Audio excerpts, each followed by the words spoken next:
And now, the station where news comes first. Live from Studio One, it's Towson University's news source, WMJF 16 News. Our big story at 5.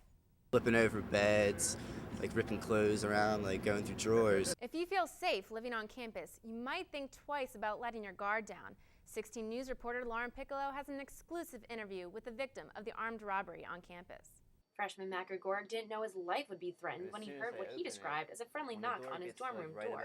I get hit in the head and these two guys come in and they push me back into my room and everything, and they're like hassling us. Gregoric and his roommate were not seriously injured, but the incident is unforgettable. I'm standing in Matt Gregoric's room where two armed men with a gun and crowbar forced their way into his dorm yesterday afternoon. No one was seriously injured, but over $5,000 of personal items are missing. 2 laptops and cash were taken, and Gregoric fears they'll come back. And I'm threatened, I'm scared now, so I don't know if these guys are still looking for me or who they're looking for. Gregoric and his roommate are forced to move out of Tower B and into another dorm across campus. Lauren Piccolo, WMJF 16 News. To find more information we've gathered on the armed robbery, log on to our website at WMJFTV.com and click on 16 News. Now here's a look now at some other issues concerning Towson University. Towson students enjoy their day off from school after classes are canceled. An electrical fire on Hillen Road caused over 200,000 residents to be without water. BG&E is working on restoring power and expect everything to be normal by midnight tonight. Towson student groups and faculty came together to support Haiti after the recent catastrophe. 16 News reporter Lauren Piccolo has more on the event. With the recent catastrophe in Haiti, Towson campus came together for one important cause. I think in my 4 years at Towson, this is the very first time I've ever seen the campus community come together universally for one specific issue. It's pretty beautiful. Even the university store is giving 100% of the proceeds of what they sell to Haiti. Towson store manager Doug Brown is happy about the student response. We've sold 53 so far tonight, but then we had sold roughly $1,960 worth of $5 t-shirts over the last 2 weeks.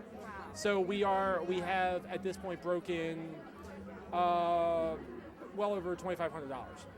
Whether performing or collecting donations, everyone is doing their part. About 15 student organizations came together to show support for Haiti. Many students are carrying these buckets to encourage donations, which turned out to be greater than anyone had anticipated.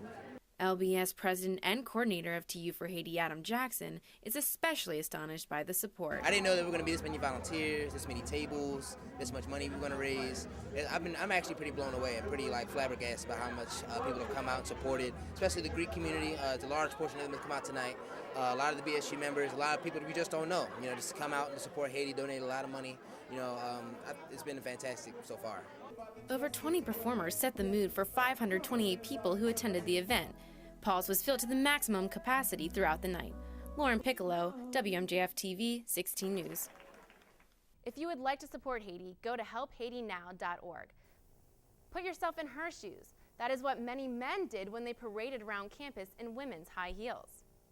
The purpose of our walk today was to try to get men involved in issues that are traditionally considered women's issues. So the issues we were focusing on were sexual assault and sexual violence. The walk was sponsored by the Sexual Assault and Response Committee. The group was pleased with the large support from other student organizations. If you or someone you know is or has been sexually abused, contact the Counseling Center at 410-704-2512. Thank you for tuning in to WMJF 16 News. Stay tuned, News at 6 is up next.